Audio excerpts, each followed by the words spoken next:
Cheerio and tally-ho, no DQ Galaxy. 'Tis I, the General, Jerry Slaughter, with me as always, the Wizard of No DQ, Stefan Osborne, doing our NXT party for episode number 9 of NXT UK. As you can see by our television screen, we are not being joined tonight by James due to scheduling conflict, but we also have our next week's spot will be open, and if you ever want to just be on our show, talk wrestling, just hang out, have your mug on YouTube, hit us up in our DM, or just hit us up on Twitter, which will give you our handles and everything by the end of the show. Right. And while we're on the subject of no DQ, we'd like to go ahead and wish Aaron Rift a happy birthday. Yes, happy birthday, Medium Boss Man. Medium Boss Man. So we're going to get right into this episode of NXT UK.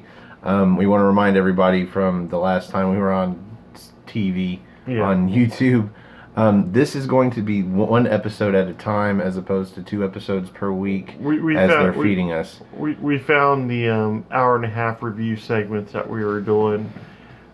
They're just running on for too long. And it also was very difficult for us to remember what happened in that first one. Even with just taking notes, we felt like stuff was falling through the cracks. So this gives us more of a chance to be more comprehensive with our shows and get to talk a lot more and spend a little more time on them.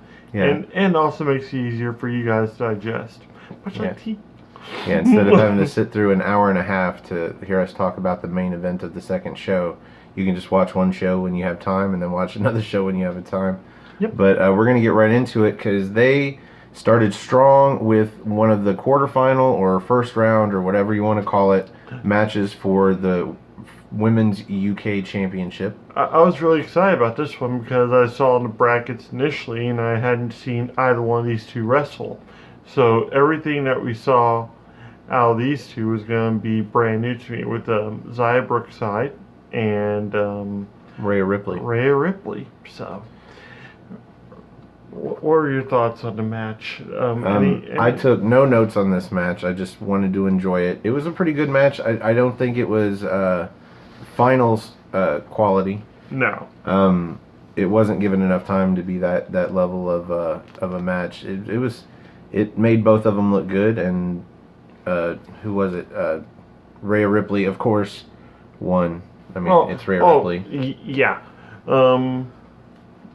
Xia still relatively young, only 18 years old. And I think that's what they're trying to really, make a big deal of at this point. Is they want to push the fact that she could be the youngest women's champion for NXT UK and the first one at that.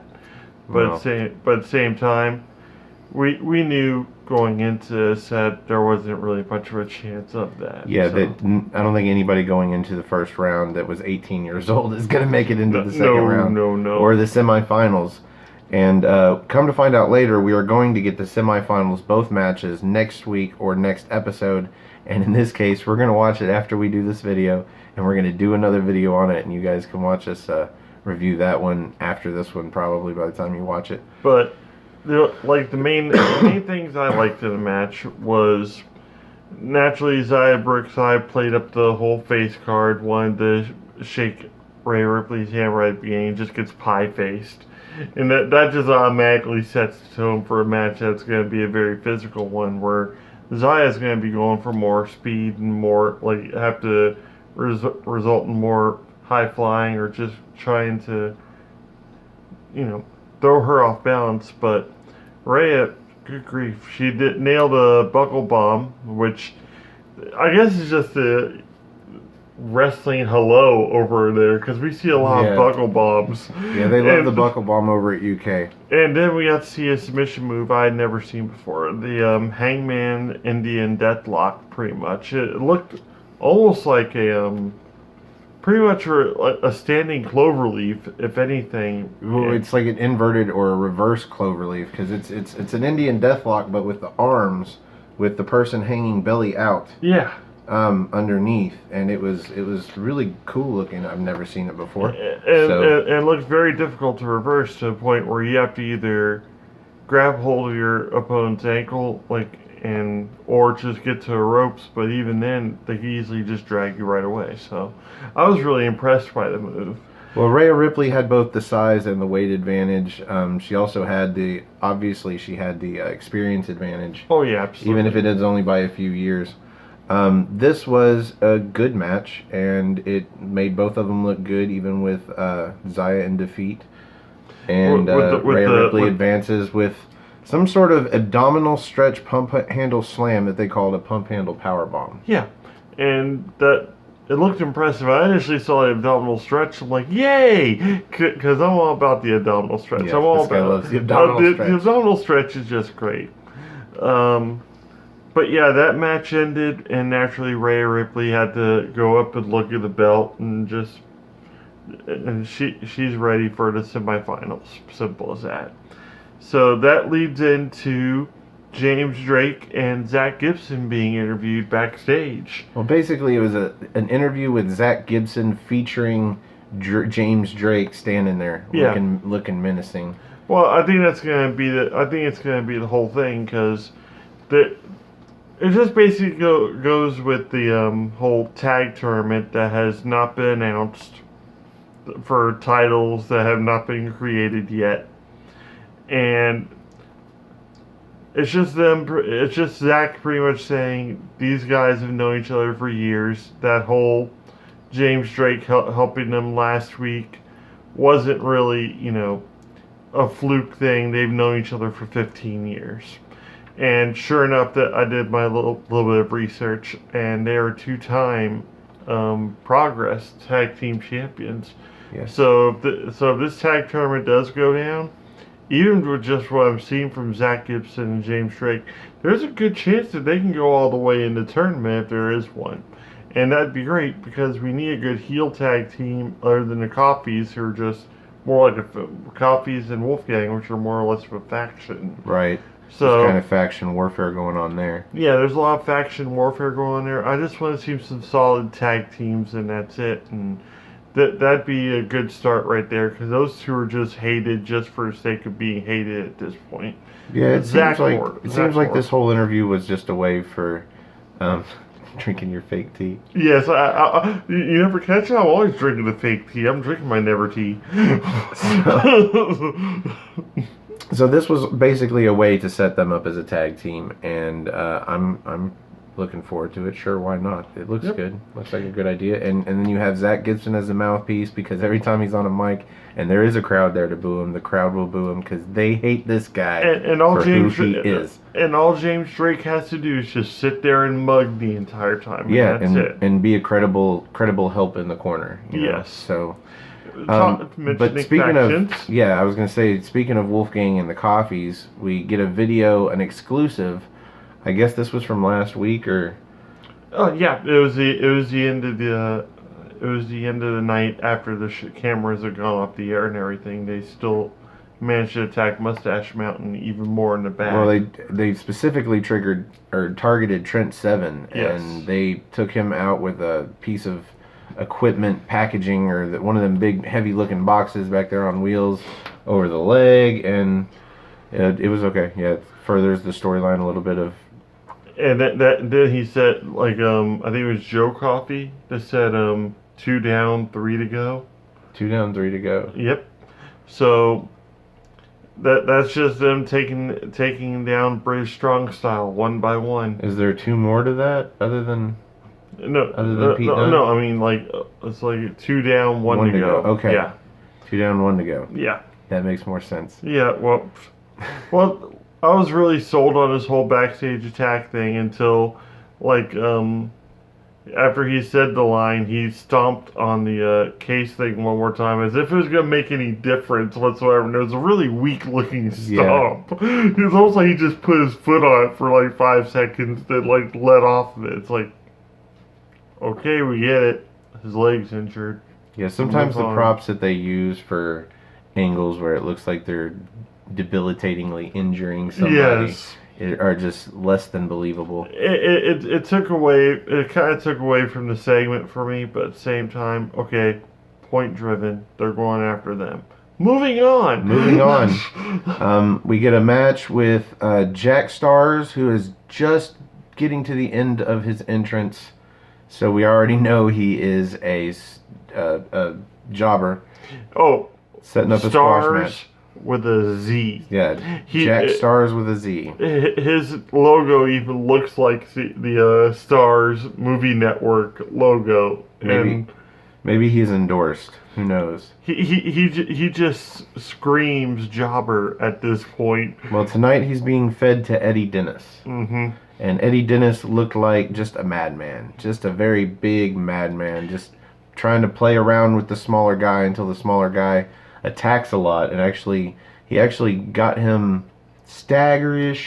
Yeah, never got him down to a knee, but with a series of European uppercuts and a forearm to the corner, he actually had him staggered. But yeah, it wasn't enough. If anything, it just pissed him off even more. So that led into pretty much the end of the match. Yeah, Stars was just enhancement talent, which is fine. We knew this going in, knowing that he didn't have an entrance really at all. At least we got the end of his music and the end of his entrance. But we also made mention the fact that Eddie Dennis sounded like he had new music. We're not. Eddie Dennis's music, if it's not different, it sounds menacing. Yeah, it's one of these things where maybe we were just so distracted by the fact we were finally getting to see this guy in action. We didn't pay attention. But I didn't really pay attention to his music the first time he wrestled. So he may not have had any at all. He may have just walked out to silence, which is possible. So Dennis ends this match with his Severed Bridge, which is a Razor's Edge buckle bomb. Yeah. Again, they love the buckle bomb. And then out of that, he brings him into his next stop driver, which is like a package that he holds him up like he's gonna do a driver, like a package pile driver. But then when he brings him down, it's more of landing on the back of the neck, like a brain buster would land, an inverted brain buster. So that pretty much ends that match, and he just stands there screaming out in the crowd again. But let's see, right after that, video package. It's just a recap of Mastiff and T-Bone, I guess an exclusive, again, from last episode, where they were fighting in the back, and then we get a tweet announcement on the screen from Johnny Saint that says next week. Very good. Next episode. Thank you. I was very proud of getting the name right instantly. Yes. But we are going to get Mastiff versus T-Bone next episode, so we will review that on our next episode. Here, coming soon. Wow, we're going to have 2 semifinal matches and that match going into that one, so that should be a really good show. So, next up, we have Mark Andrews versus the Wild Boar Mike Hitchman. And he comes out, he looks really cool with his vest that has all the horns on it. But he didn't have that cool mask this time, though. Maybe somebody advised against it. Maybe he didn't breathe well in it. I was about to say, he's like, Norman Osborn in like the first Spider-Man movie. He's scarier without the mask on. So yeah, I guess so, yeah. But he goes against Mandrew. And pretty much going into this one, I already had Mandrew pegged to win anyway, because they're just building a strong following behind him at this point as well. Honestly, I thought it could go either way. From what I remember of Hitchman, he is a good... He didn't win. He didn't lose. Hasn't lost yet, has he? Hitchman? Up to this point? I thought he lost on one of the first shows. Oh, anyway. I thought he looked like he stood a chance. He hits this fucking senton onto the apron onto Mandrews that was just wicked looking. And then does this running shoulder into the corner. Mandrews is up in the corner and he does like a spear essentially, but full speed spear. It was like a boar gore. And then that sets down Mandrews, and then he runs back in again for this inverted senton, where instead of doing a flip forward and diving, he flips sort of half backwards, landing ass into the second turnbuckle. Yes. And I thought at that point he had the match. but he did not. I was about to say it was a good chain, but at the same time, it was one of these things where, and he actually got all of it, which you really don't see a lot of so far in NXT UK. It seems like a lot, I won't say they've been botched, but there's not really a lot of impact going into these finishes that, like, I'm thinking, man, this person's not going to get up.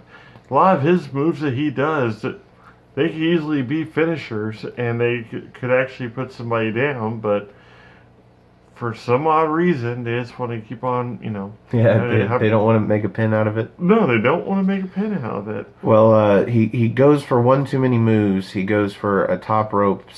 I don't know if it was a frog splash or just a splash, but Manders gets out of the way. Yep. And he ends up taking advantage of the momentum, reverses a vertical suplex into his what is it? Stun dog millionaire. I like the move. It's a little contrived, but I like the move. I saw in this version of it. Yeah. I saw how he pushes into the spin to come around. Yeah. So it looks a little more credible the way he did it tonight or whenever they did this.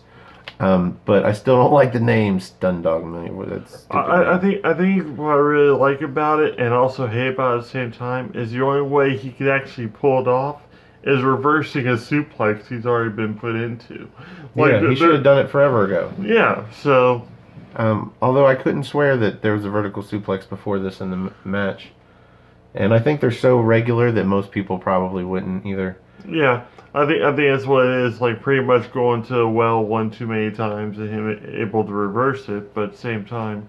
Well, he comes off of this reversal out of a vertical suplex or into a stunner, and then goes for a shooting star press that he lands maybe a headbutt to the midsection out of. Yeah. To not clear all the distance. Came close. But he got the pinfall out of it.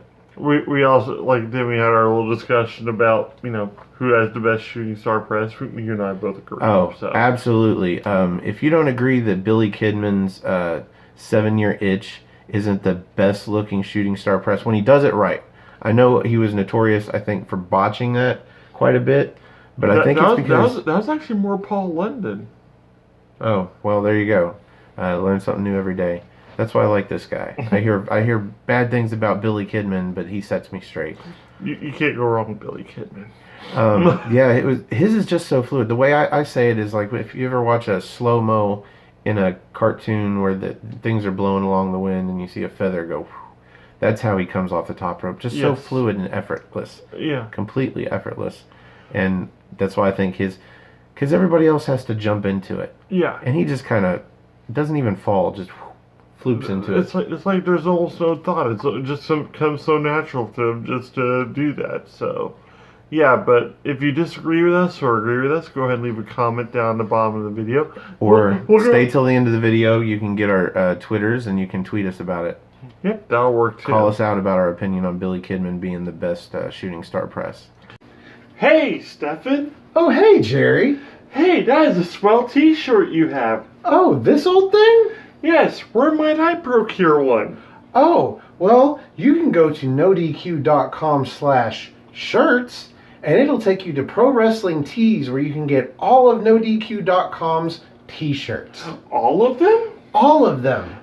All of your favorite nodq.com personalities, including Stefan Osborne, of course, the Wizard of No DQ. He's all right. You've got the World Wrestling Trivia Champion, Greg Cherry, the Pennsylvania sensation himself. You have the Wrestling Trivia Challenge superstar Chris Cass, Medium Cass himself. You have Cindy G, the Duchess of No DQ. You have the new Interstate Kyle Day shirt. Oh, wow. Happy Interstate Kyle Day, Jerry. Happy Interstate Kyle Day to you too. Thank you. You can also get Jeff Meacham and Talk Wrestling shirts. Seriously? You can get the new Tyler Toilet Smith t-shirt. And it is a hoot. Knee slapper. And you can get Big G's shirt. You can also get new No DQ t-shirts such as the No DQ Galaxy shirt For the month of November, all of the Super Chat donators got put on a t-shirt for the No DQ Galaxy. That's really nice of them. And you can also get the brand new Ladies of No DQ shirt. If you like the Ladies of No DQ, they all now have their own shirt. And you can also get the new Fire Virtue shirt. With all these great shirts, how can I decide which one I want? Well, just go to Pro Wrestling Tees and search for NoDQ.com. And if you get enough shirts, you can actually save money. Oh, I love saving money. Well, this weekend, Pro Wrestling Tees is having a Black Friday sale of 20% off. And if you purchase more than $100 worth of shirts, that's like, say, 5 shirts, then you get 5 Loot Crate type box memorabilia items kind of things. Whatever that means. I like surprises as well with my great t-shirt deals. But if you get $150 or more, you get free shipping. Oh, that's even sweeter of a deal. I can't wait to get onto the website and order me some shirts. So that means if you just order 7 or 8 NoDQ.com shirts, you can actually save money on shipping while saving 20% because it's Black Friday. Oh, I can't wait for this sale to begin. So make sure you go to NoDQ.com/shirts to get all of your NoDQ.com t-shirts. So that leads us back to an interview with Eddie Dennis, who's still sweaty and irritated from his match earlier. And Ashton Smith comes in, who he had told the week prior to go ahead and, keep an eye on keep an eye on the match. And Ashton more or less told him, it was cute. You did good, but nothing I can't handle. Yeah, you did great. There's a couple little spots there, but nothing I couldn't do or couldn't handle. And he walked away, which pisses Eddie off. Yes, mostly because he slapped him in the arm. That friendly, papa, yeah. Good going, champ. Yeah, so he's just yelling at him about, hey, you know who I am? Don't you fucking touch me. Yep. Don't you fucking touch me. And that's kind of what I get out of that. And yeah. Hopefully this leads to a meaningful match. Your mother dresses you funny, and like it just seemed very forced, but at the same time, I'm excited to see where this goes. So next up we have a match with Isla Dawn versus Toni Storm, and as soon as I wrote this down, I underlined Toni Storm because there's no way Toni Storm isn't winning this match. Yeah, but right out of the box. Right out of the box. Yeah, Isla just nails her with a drop kick to the corner. And completely takes over this match. She owned this match. It's like strike after strike, kick after kick, hold after hold. It was all Isla Dawn. She was like super impressive in this match.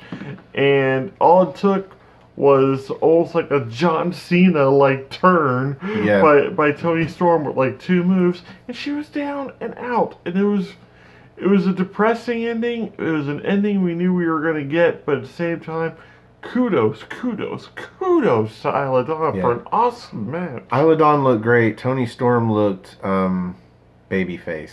This was a babyface showcase.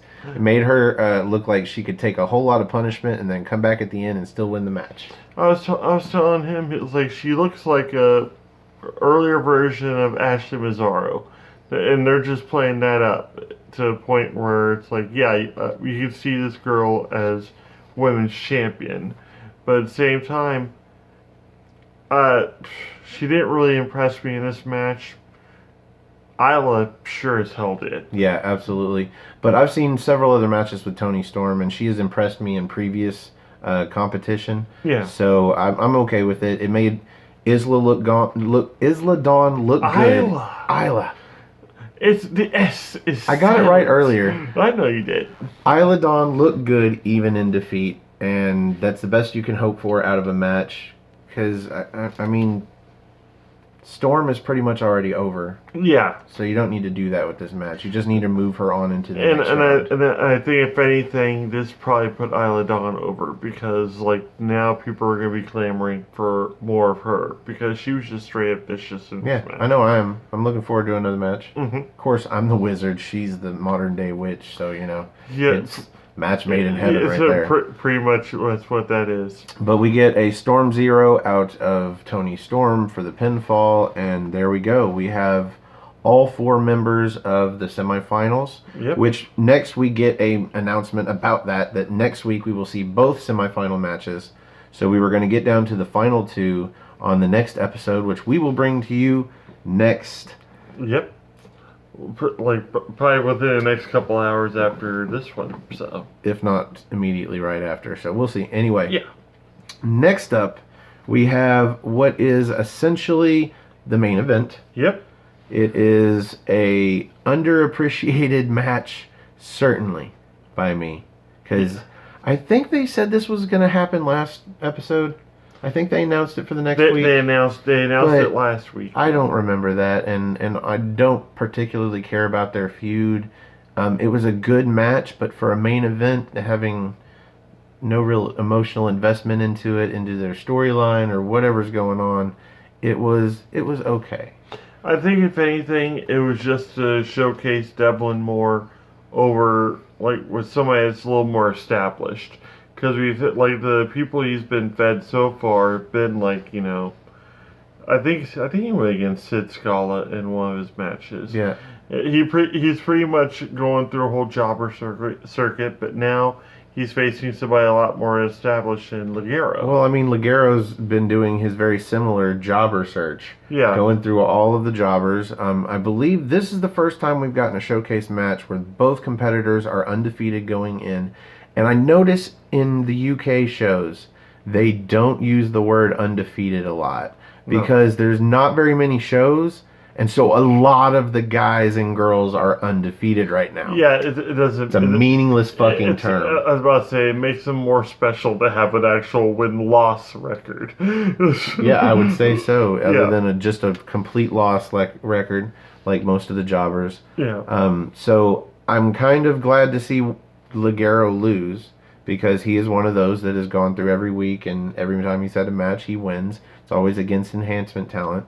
And finally somebody like that loses. So I'm happy for that. I'm looking forward to the first time a jobber, an enhancement talent guy or girl, gets in the ring with a superstar and is actually able to defeat them. Yes, that actually would launch yet another potential star for the company, but it also shows that the person that they're going against, that star himself, it could be a ring general, somebody to call a match and actually make somebody actually look good, versus being so focused on looking good in their match, they could make somebody else look good. So, with Devlin, we saw a lot of what we usually see out of him. There wasn't really much going on. We had Ligero pulling off a whole bunch of his high-flying tactics and whatnot. We had Devlin doing a bunch of wear-down holds. He did the, that standing, what was it? He did the Spanish fly, but Are you talking about where they were trading off master locks? Yeah. That was a little bit fun. Yeah. Because they literally each had a full Nelson on for twice a piece. Yeah. For a second or two. Yeah. Until finally, I believe Devlin got a half Nelson suplex out of it. So it did pay off. You're thinking about a completely different match. Am I? Yes. Oh. See, that's how unimpressed I am with this show. What match was that? He told me out of the get-go that he wasn't really impressed with it, but I can go back. That was with Andrews and Hitchman? Yeah, because he went for the half Nelson, then he went for that shoulder block into the corner, and yeah. That's really embarrassing. I should edit that out of here, but no, we're going to leave it in. I say flow with it. Go with it. Because... Well, I didn't take any notes until the end of this match, because the end of this match was really impressive. Well, yeah, the end of the match was great, but everything else leading up to it, it was pretty much a standard, like Jordan Devlin or an El Ligero match. There wasn't really much else going on with it. But like the finish, yeah, that's where the bread and butter was. Let's see, we had him up on the steps just outside the corner. Yeah. And Devlin kicks Ligero off the steps, and he comes down head first into the steps. Yep. Knocks him silly, and then just long enough for Devlin to go up to the middle rope from there and do a moonsault to the outside. And without wasting any time whatsoever. Throws him right back into the ring. There's like no hesitation whatsoever. The second he landed on his feet, there's no mugging to the crowd. There's Picked him up, slung him in the ring. Slung him back into the ring because he knew he was short on time. And he comes right into the ring. Ligero's in a seated position, so he takes him out with a running knee, smack to the face. Yep. And then picks him up into his finisher, which I don't know if we've gotten a name for yet, but it's like a fireman's carry into a sidewalk Michinoku driver. So he takes him out of a fireman's carry into a Michinoku driver, but instead of doing it in the center between the legs, he does it over here on the side. It's pretty much a version of the Emerald Frozen. It used to be used by Mr. Misawa over in Japan, but yeah. And this is also on the No Mercy 64 game, so that's how I remember that move. But, yep, and that was our main event for the evening. So, we have a rating system, I guess, on this one. Yes. Are we doing? Are we still? Well, it wasn't the end of the main event necessarily, because there was a little bit of aftermatch. Ah, yes. We had not Ligero, but Devlin yelling out into the crowd. And he's basically calling out Pete Dunne. And one thing I noted about this venue is the wrestlers themselves can yell things in the ring, and the whole audience can hear. Yeah. The acoustics are great. Oh, yeah. They've actually gotten to a point where, like, especially with NXT UK, I'm not sure if it's the microphone work or maybe they have something else attached to the camera, but we pick up a lot of what the wrestlers say in the ring versus, like, anybody having to guess or the announcers having to tell us. And you know the announcers aren't there. So we know, so I think that's the reason why they do it that way, is so we actually hear what's being said, not being told. So I think this makes Jordan Devlin 4-0 in NXT UK. Yeah. And I would say that should get him a title match, or at least in the conversation for a title match. The fact that he calls out Pete Dunne, I think we could see a title match between him and Pete Dunne in the next 3 or 4 episodes. Yep. I'd say not this next episode since we have so much else going on, but I'd say the one afterwards, probably 2 weeks. I give it 2 weeks and we'll have a match between. So hopefully we'll have that to call next week. However, that's the other question I'm gonna have though. I know it's recorded way earlier and whatnot, but what affects is Pete Dunne injured at this point, like he was at the War Games with his knee all bandaged up? I think if we ever see Pete Dunne on NXT UK and his knee's bandaged up, his right knee, yeah, that's always important because in kayfabe terms, when it's always storyline, if it's the left knee, you can be pretty sure it's not a real injury. Yeah. Because that's where they go. Because all the power has to come off of the right side, so they save the offense for the right side and the defense for the left side. Yep. But anyway, back to tonight's episode 9 of NXT UK. On the NXT party, we used the 5 spots of T system instead of 5 stars or 5 whatever. Yeah. And I usually go first here. Yeah. So this segment was a little better than meh for me. 2 3/4 stars. 2 3/4? 2 3/4. I was not engaged really. It was until the end. That last sequence by I can't even remember his name. Devlin, right? Yeah, Jordan Devlin. That last sequence onto Ligero was sweet, but nothing else really engaged me. And the whole show in itself, good but not great. It did its job, and I enjoyed the quarterfinal matches, but not as good as I think they could have been. Yeah. So yeah, 2.75, 2 3/4 spots of T. When we were actually discussing initially, I had said, what is it, 3 3.25 at least, but I'm gonna go ahead and bump it down to 3, just from doing this video with you right now, because the fact that you actually harken back to another spot in another match between Mandrew and Wild Boar, that just says to me, it's like, okay, this match could have been a lot better, and this one was actually, for some reason, just felt like it was better. Well, the only entertaining spots in the match are the stuff that you really expect to see out of Ligero, because he's like trying to prove himself as this luchador. And so you see some high-flying stuff out of him, but really it's just your basic match. And there was no story in this match whatsoever. No, it was just a challenge match, and that was it. Like, the women's match that we had for regular NXT last night, or, For what's NXT? For what's NXT, yeah. Between Nikki Cross and Candice LeRae. There is story going into that. 6 or 7 weeks of it. Yeah, and also the fact that we had story bridging off that story. Yeah. We had a lot of story going into that match and a lot of anticipation.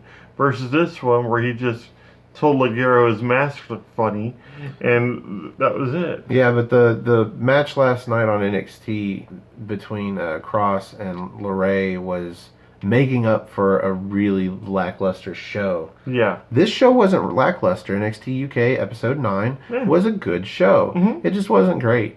And I wouldn't give it 3 stars, 2 3/4 for the main event, just because it had no story and it could have been way better, I'm sure. So that's my rating. What's your rating? Oh, that 3 stars. 2 3/4, 3 stars, or not stars. Spots of tea. Yeah. Spots of tea, reminding me to get my teacup. Yes. So that's the end of this episode. Catch us on Twitter naturally. Stefan, go ahead. So you can find me on Twitter at nodq.com/Stefan, Stefan.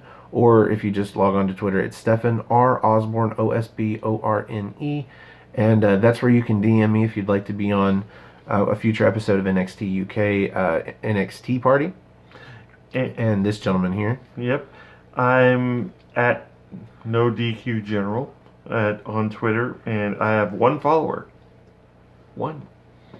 He has been harping on me about this whole time, and he still doesn't even follow me on Twitter. Why do I have it? It's just sitting there. But go ahead and add me. Go ahead and follow me, and we'll talk wrestling. Whatever. Grilled cheese sandwiches. I don't care. You can also talk to both of us, or at least swap memes with us on his wrestling group on Facebook. That's Armbar, all capital letters, ARMBAR, exclamation point. And we'll see. Anything else that we need to wrap up with? No, I don't believe so. So please join us next Wednesday or Thursday for NXT, or What's NXT, and join us next week for our 1 or 2 episodes, depending on how many come out of NXT Party. And thanks for having a spot of NXT with us.